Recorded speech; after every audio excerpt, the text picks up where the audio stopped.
How many of you guys think I'm a complete jackass? All of you. Raise your hand. Guy's a jackass.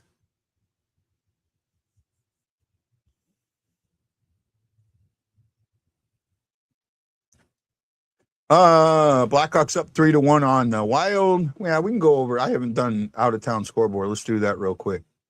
Here we go. In OT, Bruins over the Preds 3-2. Gave them a point. Sabres beat the Maple Leafs 7-4. Our boy Ellis got in the net there, I think. Canadians 3-2 over the Knights in OT. Kings up 3-1 on Detroit in Detroit. Beat them. Mammoths sneak by the Panthers in regulation 4-3. The Jets beat the Devils 4-3. Chicago is up 3-1 on the Wild at the end of 2. A couple games later tonight, the Sharks are in Vancouver, and the Capitals take on the Kraken. The badly singing podcaster. There you go. Got to put that badly in there. Uh-oh, what's that? What did I just do? I have no clue what I just did. There we go. How did I do that? Oh, I guess I added did I hit a new layout? No? I do not know what I did, but somehow I added somebody. Oh, there we go. Now I know what I did. Weird. Okay. Oh, my goodness. Anybody else having fun today? Working with me on this struggling game that we're trying to do. And I keep getting behind because the keeps buffering. Should do a parody of the song Shuffling from LMAFO, call it Buffering. That'd be a good one for, actually, I think he may have done that. Weird Al might have done that. Did he? I wonder. Should I look it up?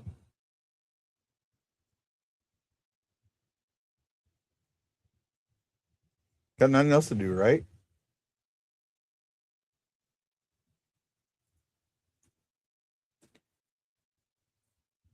I'm pretty sure he did.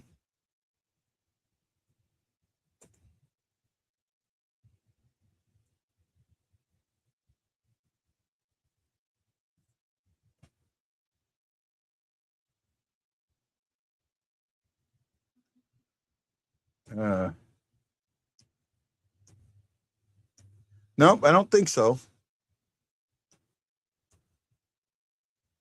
Nope. Okay.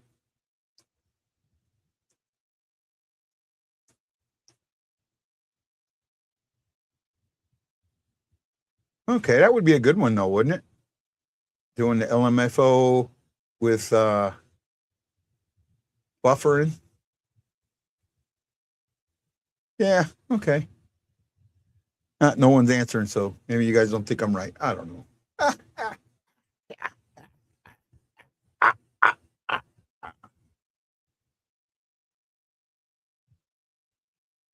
The count. 1, 2, 3 goals. I hope they don't get shut out. That's my hope right now. They don't get shut out. Comeback, I don't see, but I'd like them to not get shut out. I really would like to see this offense figure something out. But Neighbors being out hurts. Neighbors being out hurts.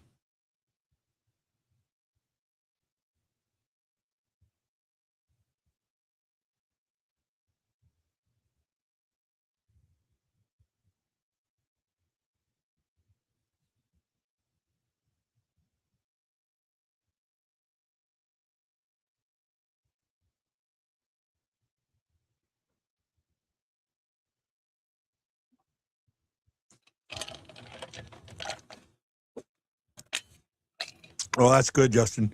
1, 2, 3,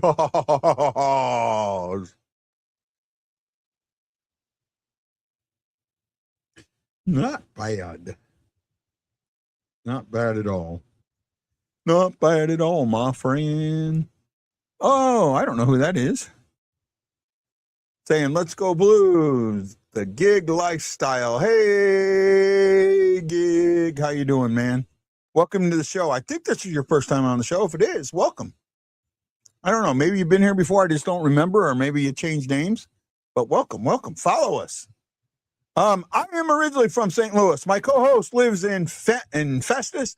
I currently live in Honolulu, but I miss the Lou. Anybody who knows me knows that. Welcome to the show, man. Share it with amongst your friends. We do live game show reactions, game day reactions, and then there are other times when we nope, never been here. So welcome to finding us, man. We're reacting to the game live as it's happening, and then other times we do regular shows. Regular video shows. You can check me out on YouTube and on Facebook, man. Follow us, man. Follow us and tell your friends. Our goal is to get 50 viewers at one time, and now we have 7. So get all your friends, all your Blues friends, to start following the show. Yep. We'd appreciate it. We love your comments.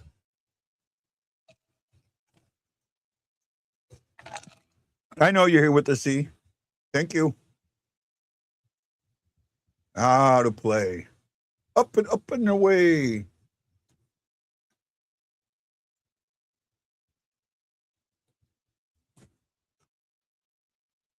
Yeah, I think that was a good move, naming off the Thunderbirds head coach. He's going to get a head coaching job in the NHL. The tank is on the streets. Maybe.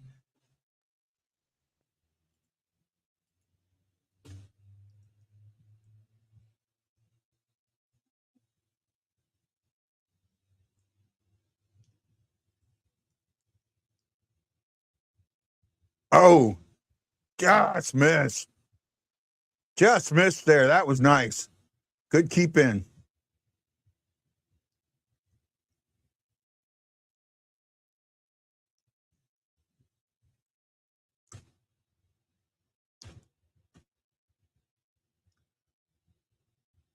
All right. You know what, man? I miss it. I love cold weather. I don't mind the snow. I don't mind it at all. I love it. Right? If I can, if I ain't got to go out, I don't go out. If I can, I bundle up. But I like the cold weather. I like seeing my breath.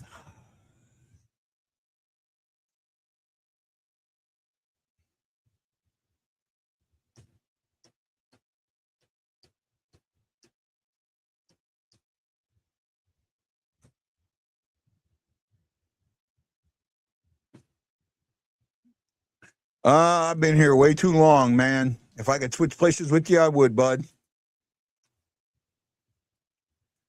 Oh, 9 people watching. Come on. Did you bring me some people? I've got to 5 on. Did you bring some people to me to the gig? I hope so. Keep bringing them. Keep bringing them. We'd appreciate it. We love you. Shots are 18-16. Blues are getting some control here.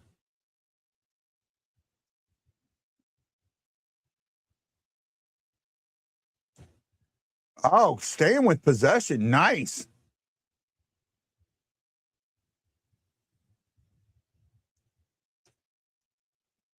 Getting some fresh Blues on the ice.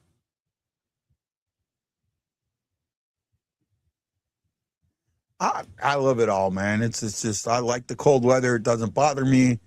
I probably would struggle driving in it now because I haven't driven in it. I haven't driven in snow since 2008. So yeah, I would probably struggle a little bit. Yeah. Yeah, I'm with you, bud. I'm with you, man. Well, thanks for watching. Hey, hope you subscribe, Gig. Hope you subscribe. I'd appreciate it. By the way, I'm a gig worker too. I do Lyft. I used to do most of what's on your thing there, right? I did most of those, right? Right now I just do Lyft. So I'm a gig worker, bud. Oh, stop the hat trick.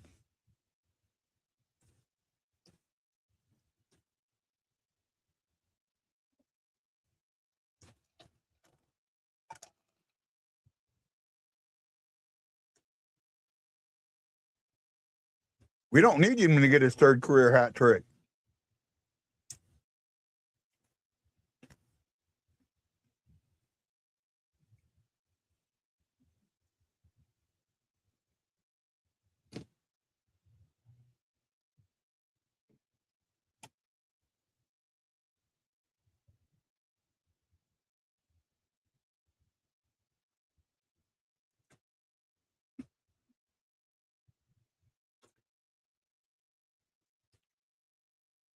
Oh, game.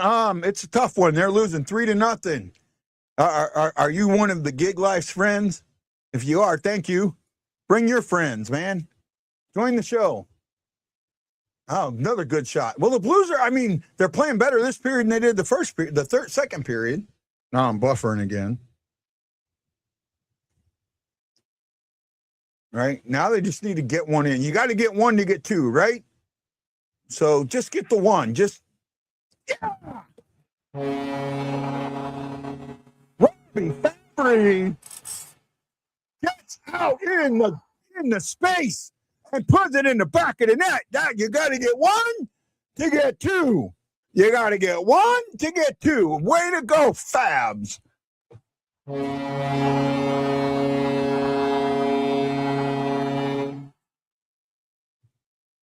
Way to go, Fabs. Nice play. Very well done. Oh, yeah. He made that look good. Check your teams once. Check your. Okay, well, welcome, man. We hate the Avs here, so. But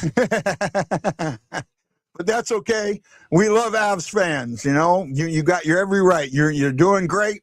Keep doing it because most of those guys don't win the cup. I know I suck. Thanks, man. Thanks for joining us, Burgundy. Oh, that was not offsides. That was not offsides. No way. Where was that offside?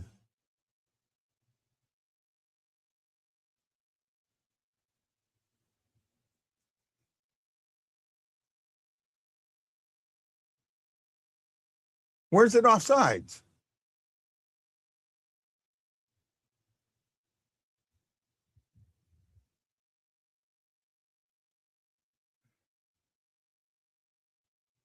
Everybody.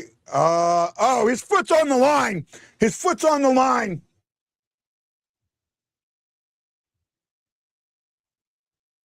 You can't say that his foot's not on the line. Oh, I hope they don't screw us. I hope they don't screw us.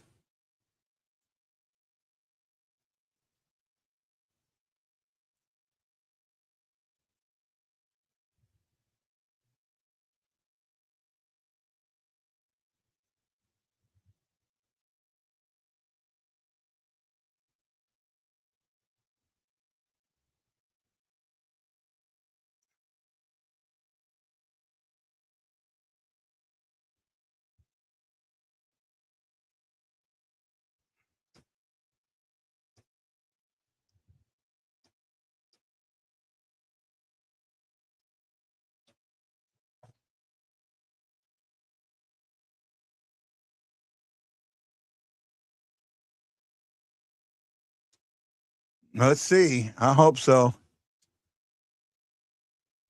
Anybody would. It's momentum, Jason. He says who would challenge it up 3-0? It's momentum. It's taking the momentum away. Right? That's what it all comes down to.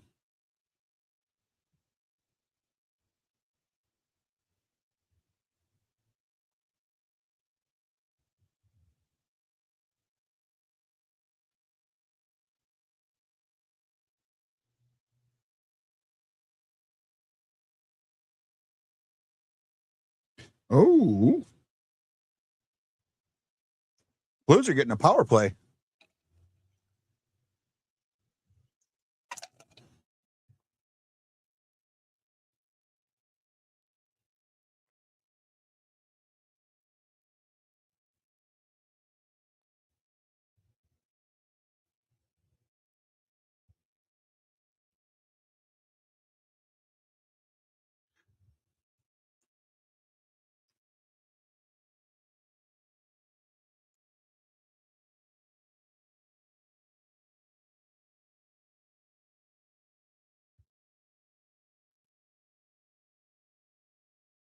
Yes, it stands.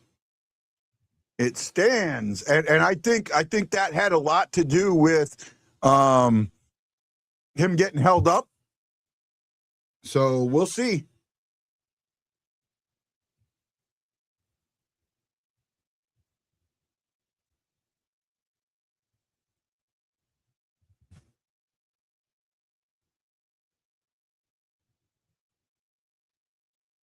Yeah.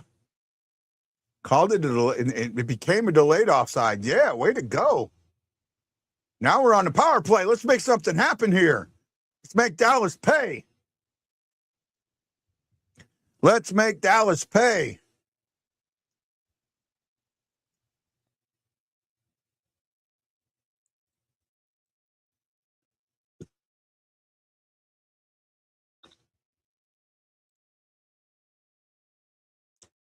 Oh, there we go. Come on, make something happen.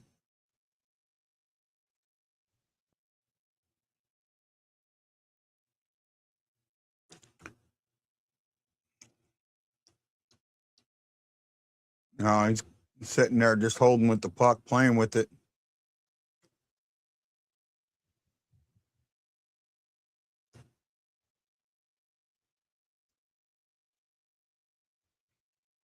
Oh, man, they started the power play good. Now it's struggling. Struggling.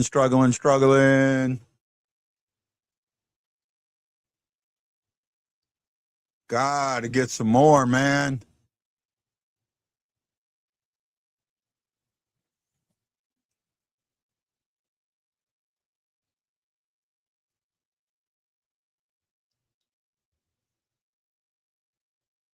Oh, that's in trouble.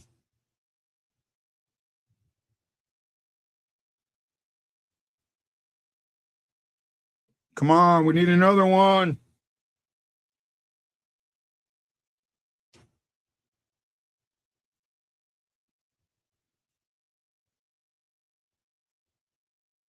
And another weak power play. Dallas is just doing really good on the penalty kill. Got to give him credit for that.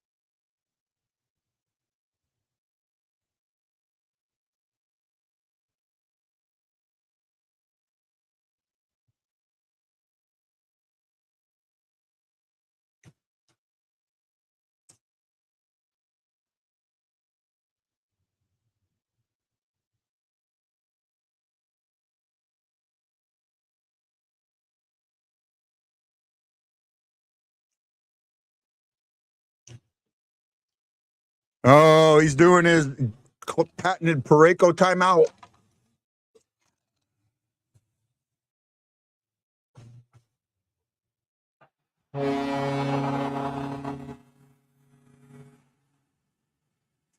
Braden Shen! 3-2 Blues. 2 big goals. That's the momentum shift we talked about. That's the momentum shift we needed. Braden Shen.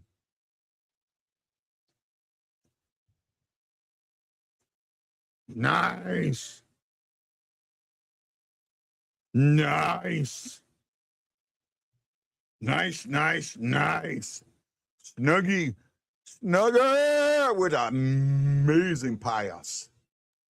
With the pass to Shen for the back of the net. It's the stuff we need. It's where we need it. It's huge. And it puts us back in the game. You know, the last 8 minutes of this game now, or 13 minutes of this game, the Blues have a chance.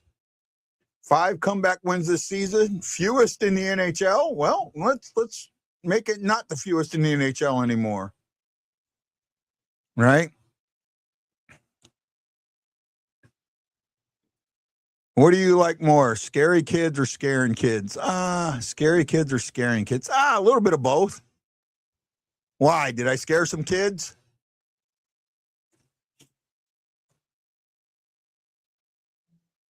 The momentum has shifted. Mr. Momentum has a new address, and it is in St. Louis. Oh, come on. That was good. That was good. You guys know that was good.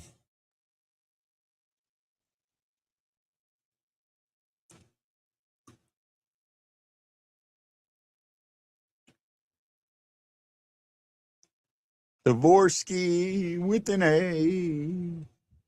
Dvorsky Snuggaroo to Shin for his 11th, and it makes our Blues down by 1 in the third with 12 and 18 to go. Woohoo! All I got to do is scare a kid is go hi. They run away. Like, oh, that much ugly man talking at me.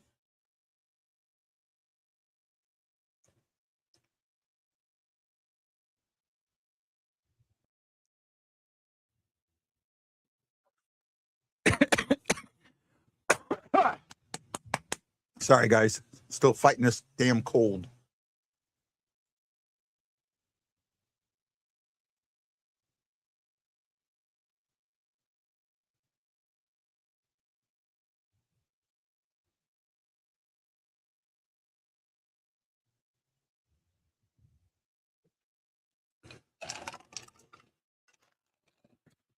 Blues are actually out shooting Dallas 20-18. Think about this. If they wouldn't have got screwed on that call, it'd be a 2-2 game.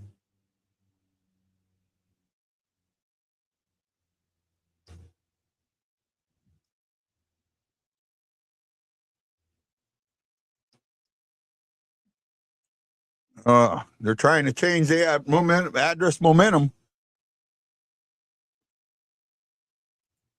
You are correct. And it has shifted in this game. Big shift. Got 11 watching. Wow, how'd that happen? Erickson Krieger, thank you, buddy. Erickson said the Blues have to maintain pressure and don't take penalties. Agreed, my friend.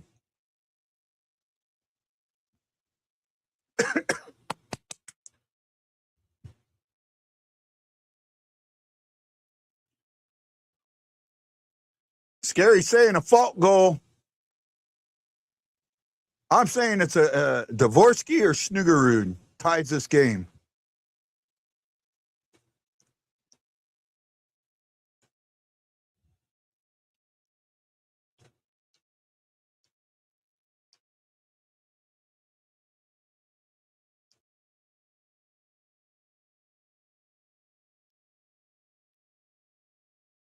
We'll see what happens. Archer makes the saves. I buffered there, so I missed it.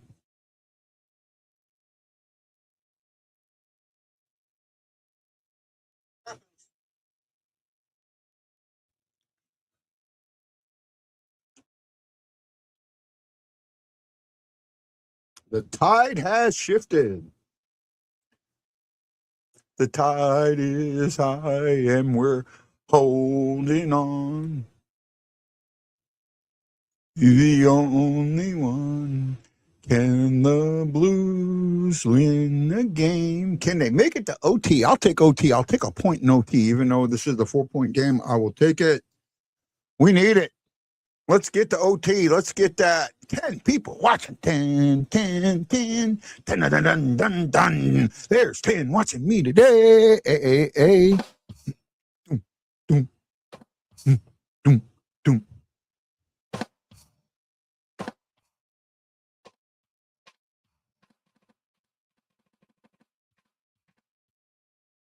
10 people watching. Yeah. These jerseys are so sharp. I still prefer them to the current homes. I love the current. Always has the best though. I don't have a problem with the new jerseys, right? These, right? This is kind of what it is. This is my Hoffman jersey. But I mean, I don't have a problem with it. But my thing is that you took the special and made it every day. 12. How's that happening? If you are watching on Facebook, give me some love. Give me a like. Give me a thumbs up. If you're doing it on YouTube, same thing. I just can't see your name. And then it all went away. 4 people went away just like that. 3. Oh well. Oh well. We tried. I tried. Man, I was happy there for a moment.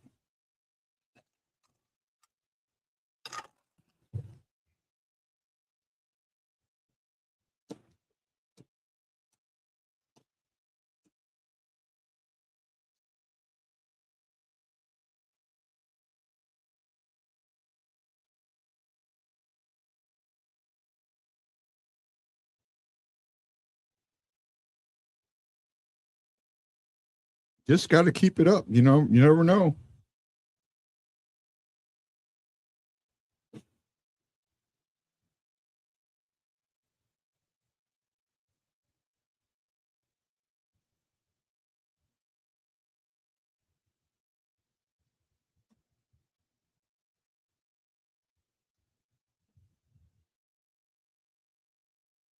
Hey, Richard, how you doing, man? Welcome.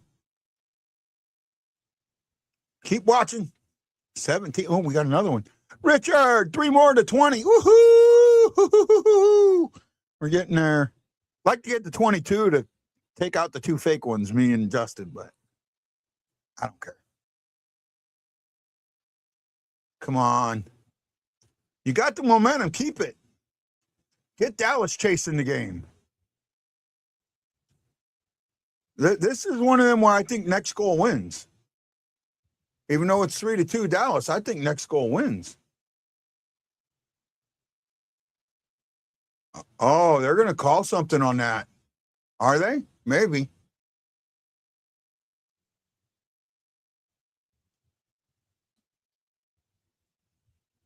.904 to go.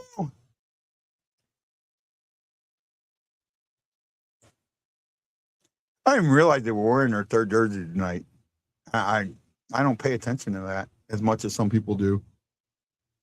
Jersey's a jersey to me.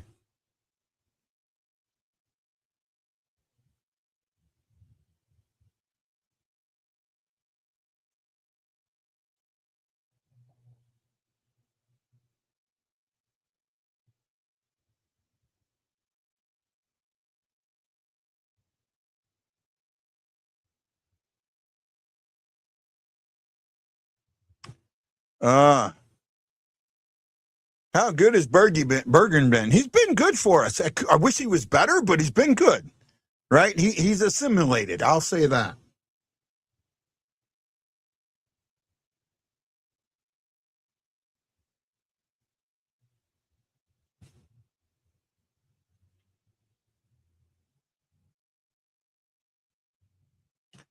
Where are we at here?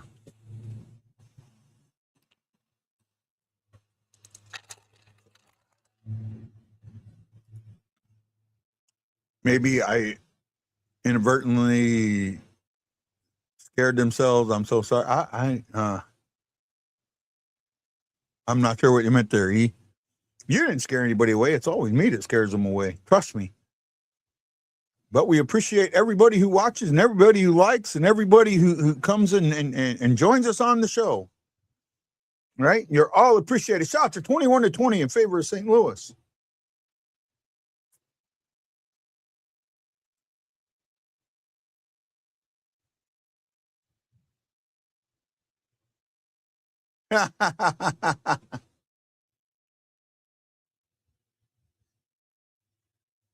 Shannon Oshie throwing haymakers.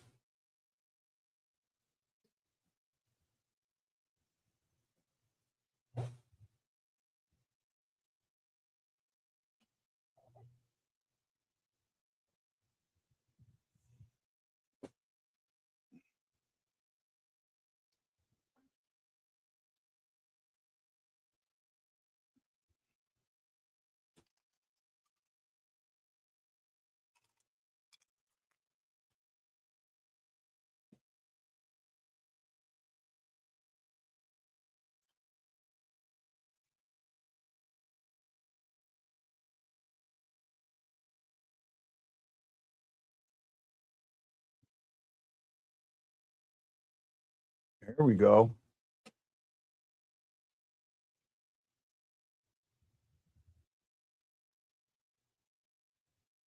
Oh, they're starting to get some puck control going here now. Dallas is starting to chase the puck a little bit. That is good.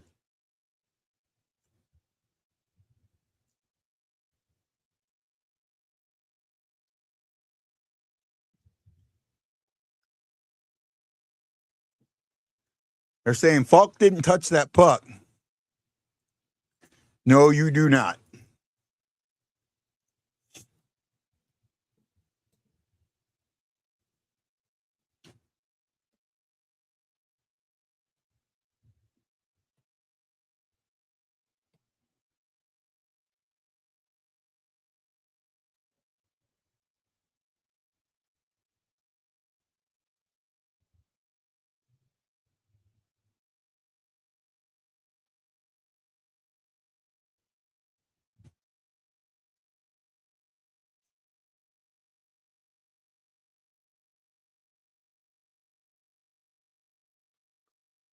$8.25, man. I mean, down by one. You just got to keep playing. And right now, I think the momentum has shifted in this game. I think Dallas is starting to chase it a little bit. Oh, there we go. Oh, good shot.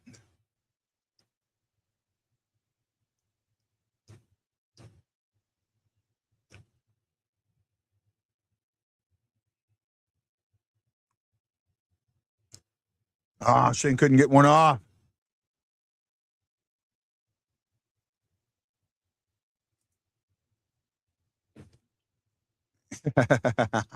"40 years ago, Daryl Sittler got 10 points in a game. I think that's a record." Oh, is Kyrou out? I didn't know Kyrou was out. Wow, I didn't know that. Yeah, I don't know why they don't allow that anymore, bud. I have to watch it on ESPN like everybody else, so.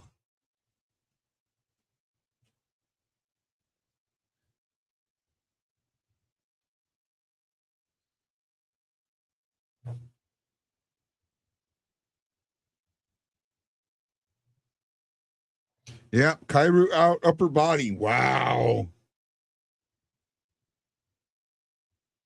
Fabry hasn't had a goal with the Blues since October 17th, 2019. Wow. Wow. They haven't said anything about Kyrou being out on the broadcast, I don't think.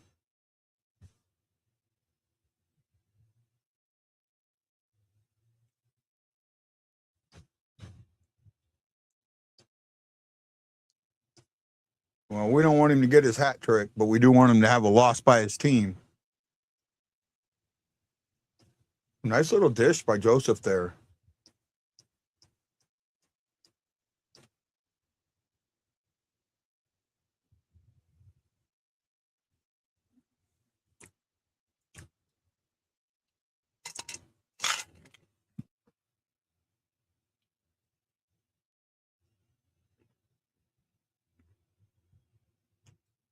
Wow.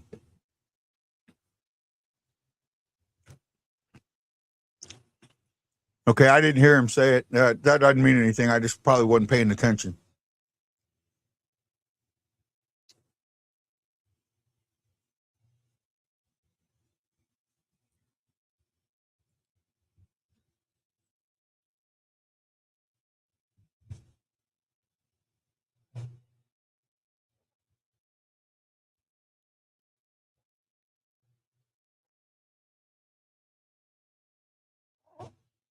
So the reason that goal was considered good, and I'm reading it right here, was determined that St. Louis Blues Mateo Joseph legally tagged up at the blue line before Justin Falk entered the offensive zone with the puck on his stick prior to Ryber Fabry's goal. So because he wasn't touching it, it was off his stick, it became delayed offsides, and that allowed Joseph to touch the blue line, and all he had to do was touch it, I think, or whatever.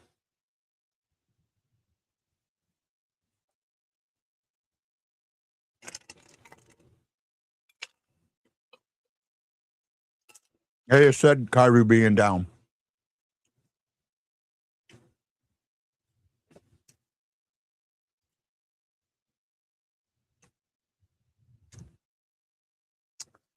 Keep it up. Keep shooting.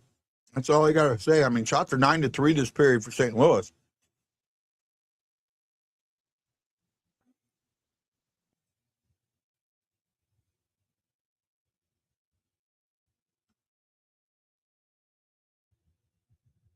Oh, Dvorsky. They're just not. Oh, they are controlling this.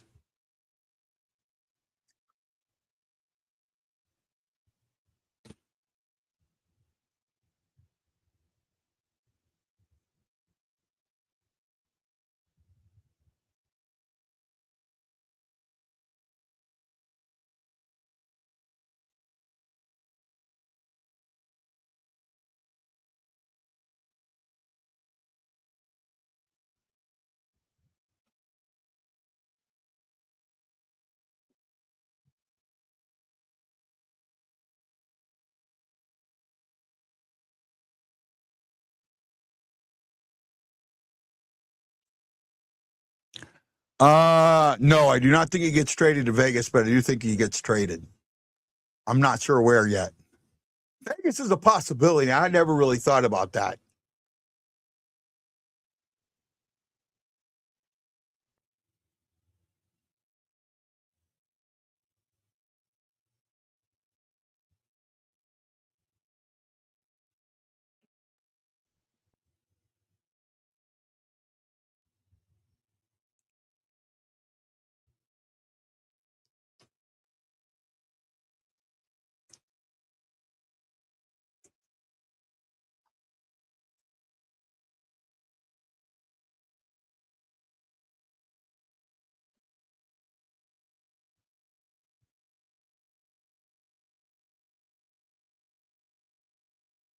Ah.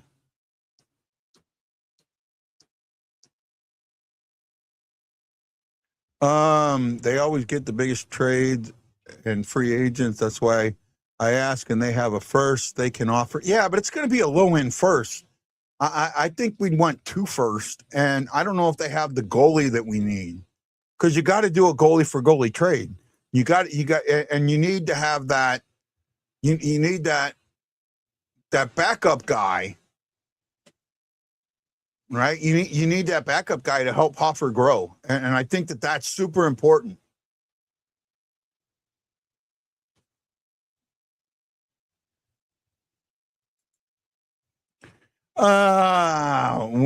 Carter Hart. Yeah, no, that Carter Hart's not that veteran. Sorry, he's not going to help a guy grow. And Carter Hart's got some stigma, some stink on him that he's going to have a hard time getting off. I know the Blues tried to bring back one of those 5 guys, and that didn't last very long. You know, so yeah, I don't think that. Yeah, no. Nah, I wouldn't go there. Unfortunately, I don't think any team in the league would say Benner is worth 2 first rounders, even if they're. See, I disagree with that, Richard. I see us looking at his play now and his fans, and we don't realize. We look at it and we see every goal that goes in, and we go, Benner, you let that goal in. Benner, you let that goal in. Benner, you let that goal. And that's not the case. I think that most GMs out there and most scouts out there are looking at other things, not how many goals go in. And because of that, he's going to be worth more than what we think he is. Trust me on this. And I don't, man, and Richard, you know me, bud. I'm not making a point at you, and I'm not saying you do that. I'm saying that's what fans do. Some fans. So don't take it the wrong way, bud. Don't take it the wrong way. At all. You know I love you, my friend. You know you're a top guy for me.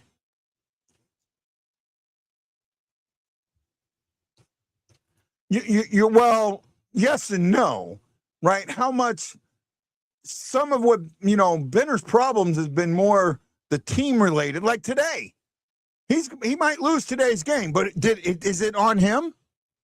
Is it on him? Benner's had more games like that than Hoffer's had, and that's what I'm getting at.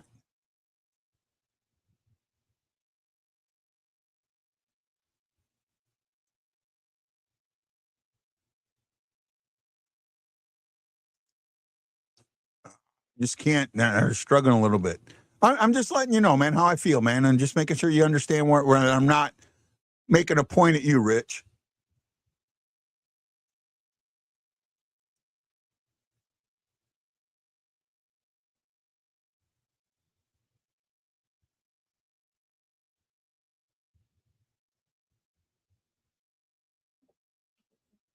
Come on.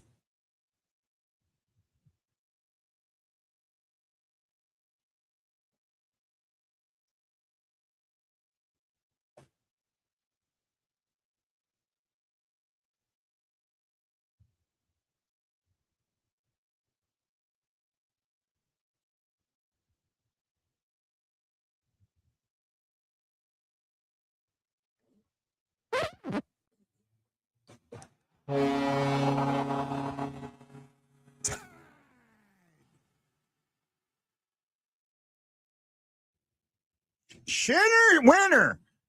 Now we got a hat trick watch of our own. Wow, talk about momentum shifting. Holy cow. We got a bounce, yeah.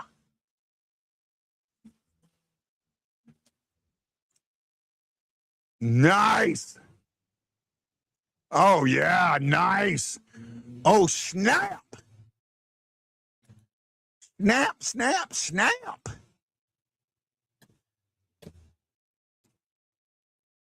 There we go. Shanner with his 12th. Snuggerud with a second assist tonight.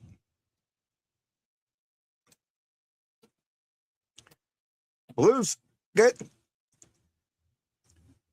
Dallas got 300 answered in the second. The Blues have 300 answered in the third. And I thought next game was going to win this. Next goal was going to win this. And this putting it on the tie, I think the Blues win this one. Wow. Man, talk about a shift. Shifting. Comeback. Yeah, and I said maybe not. Yeah. Can they get that win? Holy cow.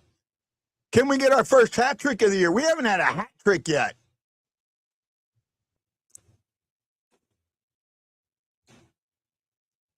Oh! Bergman almost put it in the back of the net. Or was that Bugstad? Bugstad, yeah. Wow.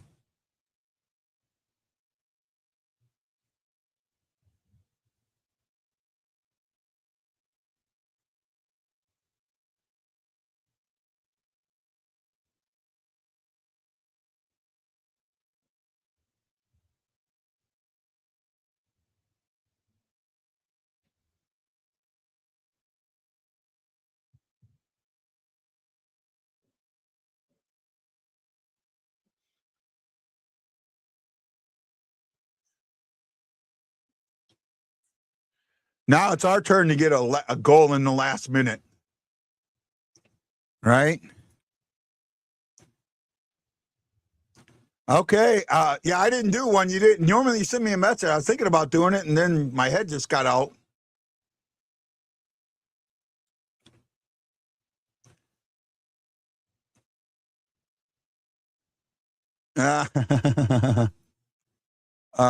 Don't let off the gas. I agree, Sister JJ. You got the momentum. You and it was hard to get back, but you got it.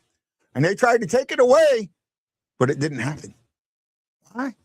Because we the Blues, and you gonna snooze, you might lose. Because we the Blues.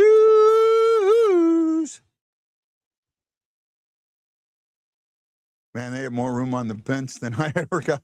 Yeah, 2 men missing on the bench, right? 2:47 to go. That's where I'm at. I'm behind. I know I'm back.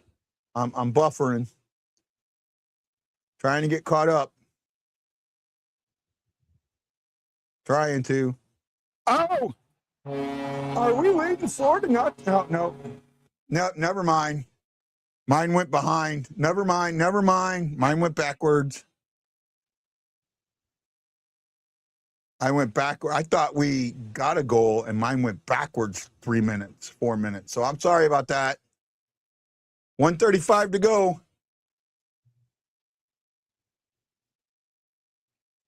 This buffer and stuff. Buffering all day long.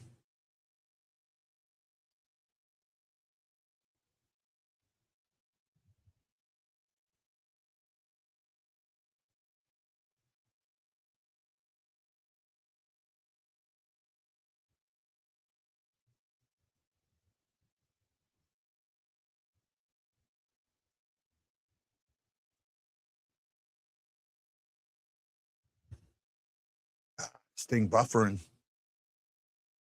I'm trying to keep up with my phone too, because I'm buffering, I'm behind. So that's what's going on, guys. Trying to keep up with my Twitter stuff. I'm trying to keep up with, I'm buffering.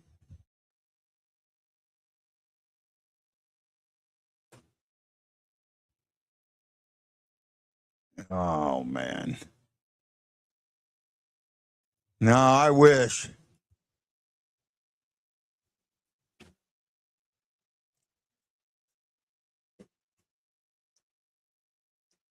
This is going to suck.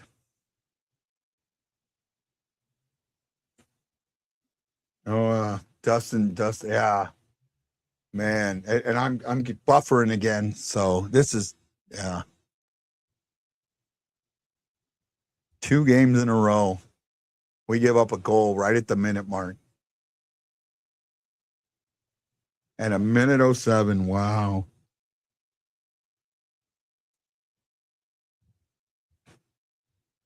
That is probably true. That is probably true. Wow. I didn't get to see the goal. Hopefully I get to see the replay of it. Boy, I was wrong about next goal winning, wasn't I?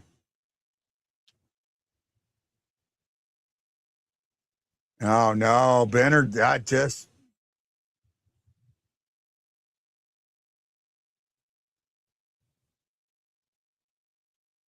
maybe not. Maybe he just didn't see it. Yeah. Oh, maybe we'll get lucky and the Blues can do something in the last minute. Oh, they're going to pull it on the face off. That's not smart.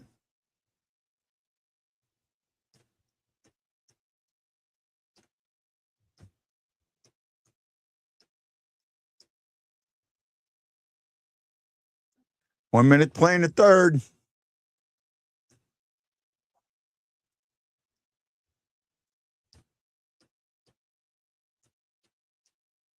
Can they tie it with under a minute? We haven't been good 6-on-5. Maybe now we can get one.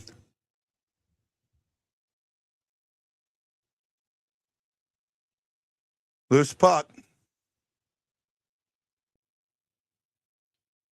Yeah, I agree, Justin. I agree, Justin. I agree, buddy.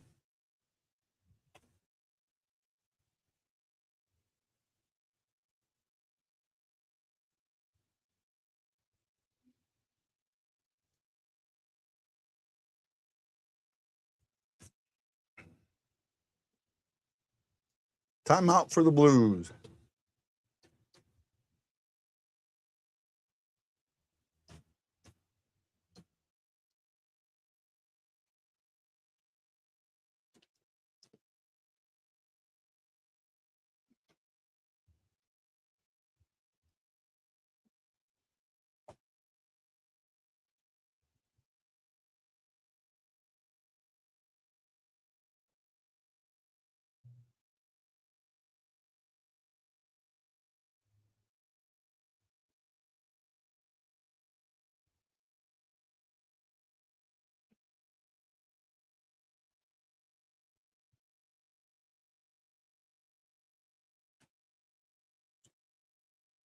Wow.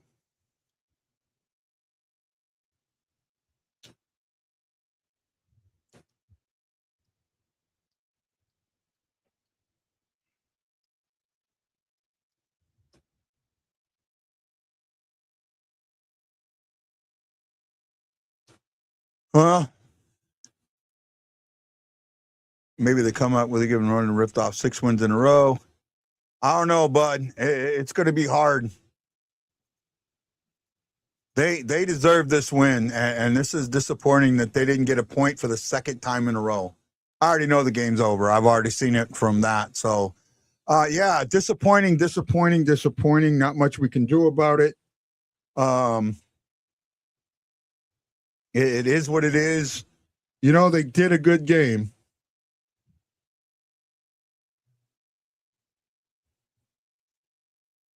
So, you know, Justin, it pisses me off too, man. And I thought they should have won this one with that comeback. All right.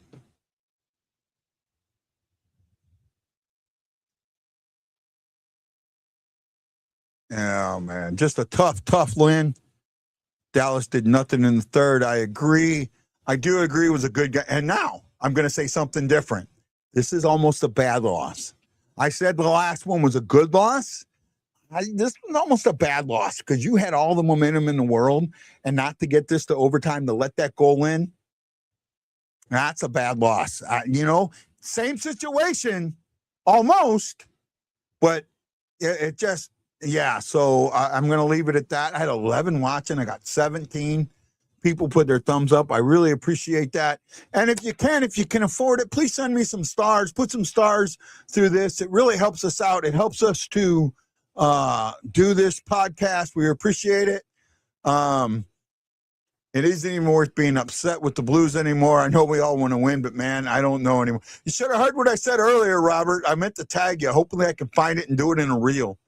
It was a great game, but the tip shot, I can't believe just a bad bounce. And it happens, man. It happens. They lost the game. They possibly could have won. I normally do post games, but I have Justin with me tonight. I don't, so I probably won't. They're not going to announce well, actually, maybe I am now. I'm not going to do a long one. So let's see what happens here in a second. Yeah. So hold on. Let's see. There we go. See, it automatically pops you in. We got to figure that out, bud. I'll figure it out. All right. So, are you with me? Yeah, you hear me? Yeah. So Burgundy's after we're going to do a post game. We're not going to do a long one. We're going to do a short one because I do want to take a shower and go to work. And it's 5:42 here, so I don't want to do a long one. But like I said, the outcomes are the same the last two times we played Dallas. The first one, the 3-2 loss where we got the goal at the 1 minute mark, I said was a good loss. This one to me shifts to a bad loss. And it shifts because we had all the momentum and we gave this one up. I mean, you might disagree, and I get it, but that's my thought process. Yours? I mean, it was disappointing, but then again, like I said in my comment, I said that it was a good game. It was a really good game. I enjoyed watching it. I enjoyed watching these two teams. It was a disappointing loss. Another minute left. He's freezing. So I'm having all kinds of, yeah. This one stings a little bit more than the one in Dallas because of the momentum that they did have. But again, I can't say, oh well, the team is to blame. I mean, yeah, they lost it, but I mean, you're talking about a tip shot that was from the point that just got deflected and just no one had a chance on. I mean, Dallas did nothing in that third period. I mean, it was all St. Louis, and it showed, and it's disappointing that they lost. They deserved at least a point. I'm not going to say that they deserved to win. They went down 3-0. They battled back gutsy, came back. They deserved a point in this game. Absolutely deserved a point in this game. I don't disagree. That's why I feel like this shifts to the bad loss, right? Just because of the momentum. I mean, we talked about it. And you've talked about momentum a lot more than I do, but you could feel it. It shifted in this game with Robbie Fabry. And I don't know if you heard it, but I read the NHL, what they said about that. Because Falk did not have his puck on the stick, it allowed both of Joseph Skates to touch the blue line before he put his puck on the stick. So that's why it was a good goal. Yeah. So if it's on his stick, if his stick is touching that puck, it would have been a no goal. And this is a rule that I struggle with because I've seen it a couple of times. To me, when the puck is that close to your stick, that's possession.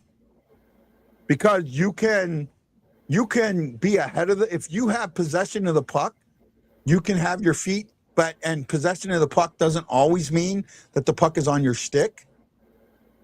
Right? Mm-hmm. So there's some, there's some, it's almost that have your cake and eat it too type thing. Yeah. Right. The way, it was kind of a 50-50 chance, offsides is usually pretty clear. This one was a little bit more. I was actually talking about the Dallas player. The Dallas player, actually, they brought this to attention on the broadcast too. The Dallas player actually kind of grabs Robbie Fabry, holding him up a little bit, or Joseph, sorry.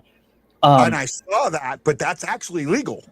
Well, it could be interference. It's legal, but it's borderline. It could have been called, but you're not watching that play. I mean, it's so subtle. It is a smart play by the Dallas player, but that right there, if they're looking at the replay, they probably see that as well. I mean, I can't imagine that they don't see that. But at the same time, they could if they did determine that he had to physically be touching the puck. Yeah, Chris, that's what they're saying. But there's also times where you don't have to. It's like, when do you have to physically be touching the puck? Because there's times where you are and times when you aren't. So that's the difference there. And the thing is, when was saying, Justin, and I'm sorry, squirrel, lure, comment, squirrel, comment. What I was trying to say was, had he been touching that puck, they'd have called it offsides, even though he was being held up, because they can't say that it was onside because he was being held up, that it was interference in the play. Right? You know what I mean? Mm-hmm. So it does come down to that. Well, and I want to say this too, because I mean, this is only minor, and I'm only going to bring it up because I like Guy, you were saying when I was like, I've been on the officials this year, but I look at that play too, that happened where that call happened. Dallas would have had 2 goals, so technically with the three goals that the Blues had, not saying that they would have scored 3, you don't know, I mean, but they did. So you're looking at a 3-2 game if that call possibly isn't made. So I'm not going to harp on it too much. It was a, bang bang play. I can see why it was a penalty. I can see why it probably shouldn't have been called. I think even the announcers were talking about it, and they said that was a pretty weak one. That was a pretty weak call. So, when you have the national announcers talking about, hey, this is a weak call, I'm going to say that it probably was a weak call because they're not going to go out of their way to say something like that. Yeah, they usually don't. Here's the problem. The problem is, and I think that this gets taken into consideration, and you may not want to, is the fact that would have led to a 2-on-1 breakaway. Yeah. Right? That would have led to a 2-on-1 breakaway. And because of that makes it getting called. Right? That has as much to do with it getting called had it just being a regular play that doesn't lead to a scoring opportunity. The fact that it led to a scoring opportunity, I think, is why it got called. And I know I'm not saying it's right, but I'm saying, was it a slash? Maybe. I'm not definitively sure it was, but he knocked the stick out of his hand. Mm-hmm. And 9 times out of 10, you knock a stick out of a hand that leads to a scoring opportunity, that's going to get called. Mm-hmm. Right? Yeah, so that's where I'm at on it. I'm not saying officials were good. I'm not saying officials were bad. I'm saying that is the totality of the situation. Yeah, I generally didn't. I mean, I'll be honest. I generally thought for the most part it was fine. It was a fine officiated game. I didn't really have particularly any issue with it. I saw that call and I was kind of like, meh. I didn't like it, but I didn't lose sleep over that one. it's disappointing as a Blues fan seeing all that momentum that they gained in that third period. Because I mean, legitimately, Dallas did nothing. I mean, absolutely nothing in that third period. It was all St. Louis, and that's all it takes is one shot, that one lucky shot that was from the point. They didn't have any shot. He just threw the puck on net, and it got deflected and it went in the back of the net. It's just it's so unfortunate. Shots were 11-6 on the Blues, right? Yeah. You're right. I don't know if it got deflected, but I think there was so much traffic in front of Bennington couldn't see it. I'm gonna bring this out. So Bennington gave up 4 goals. How many were against him? I know what my thought process is. He gave up 4 goals. How many were? I'll be honest. I didn't get to watch this game extremely in depth because I was doing what I was doing, but I was watching. Obviously, the power play or the penalty kill goals or whatever, I can't really blame the goaltender. Penalty kills are penalty kills. They're playing the second best power play in Dallas in the whole league. I was almost certain that eventually they were going to score on the power play.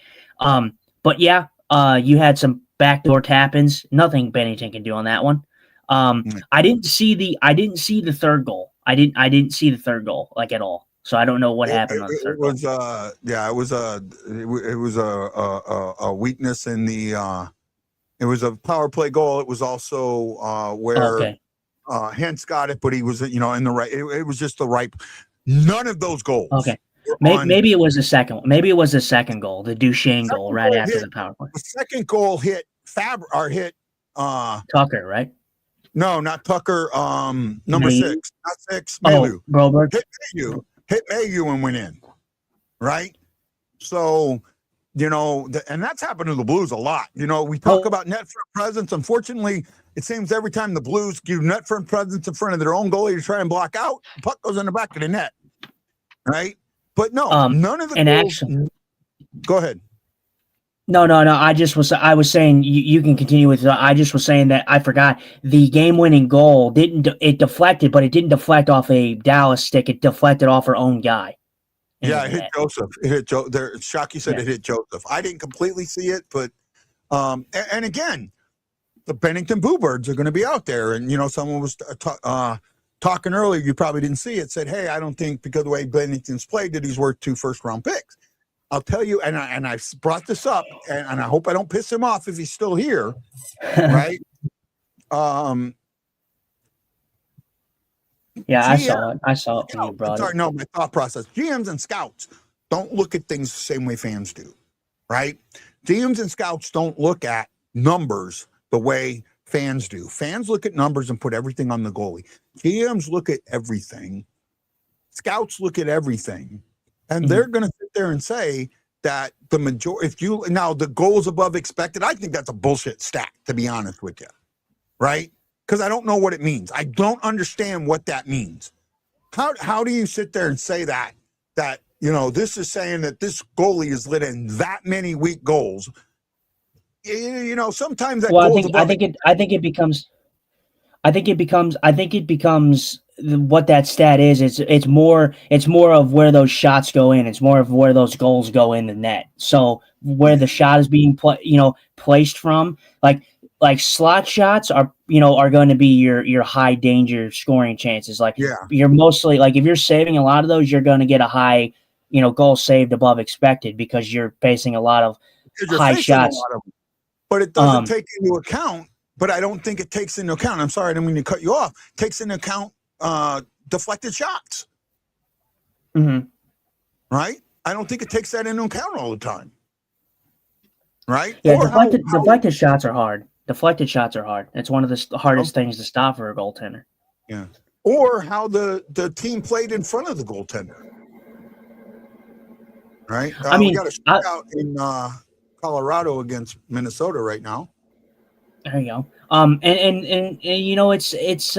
It's a disappointing thing to see how both of these games ended because they were both great games against Dallas. Yeah. Here in the week, and the Blues lost. I mean, and it was unfortunate bounces both times. I felt like both times they had these. I felt like they've had kind of the momentum in that third period, and then it just faded away in that last minute.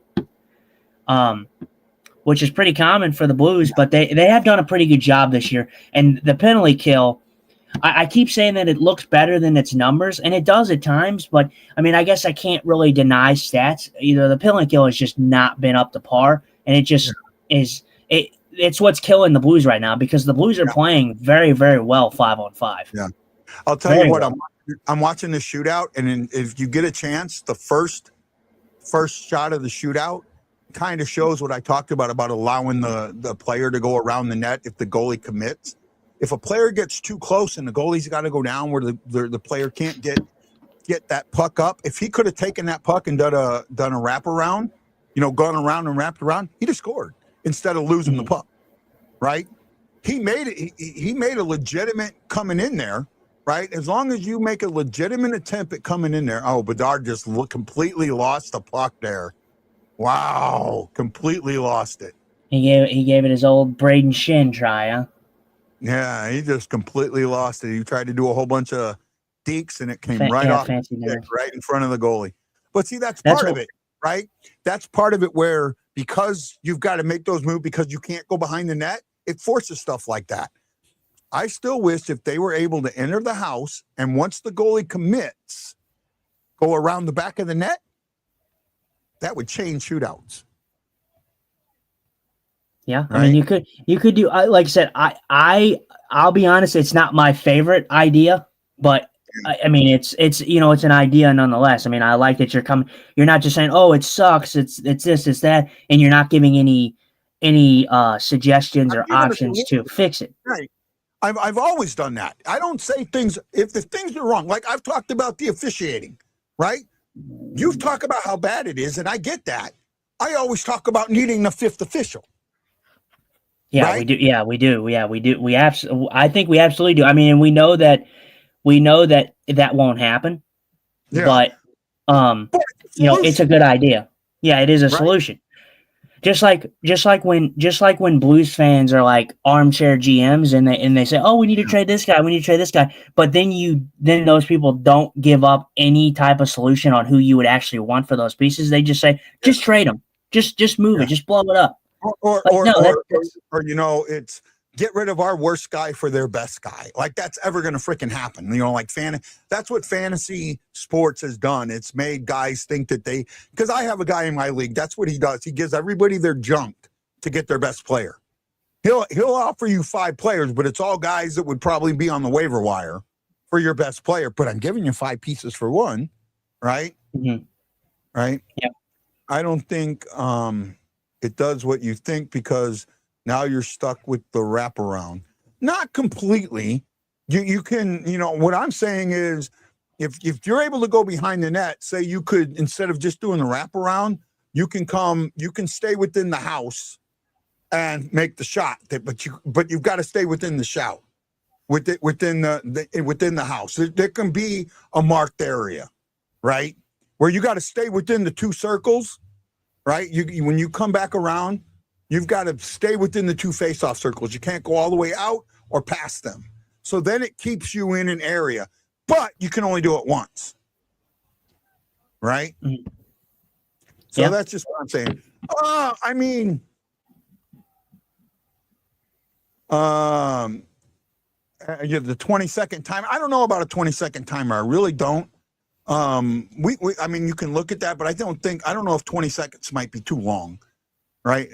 With that, but all I'm saying, maybe even a 10-second timer or too short. I don't know, but it's something to look at. And that's all I'm saying. And I'm not saying you can keep going around and around. If you say you can only do it once, right? You get one shot to go behind. But again, you have to make a legitimate, you have to come at the goalie.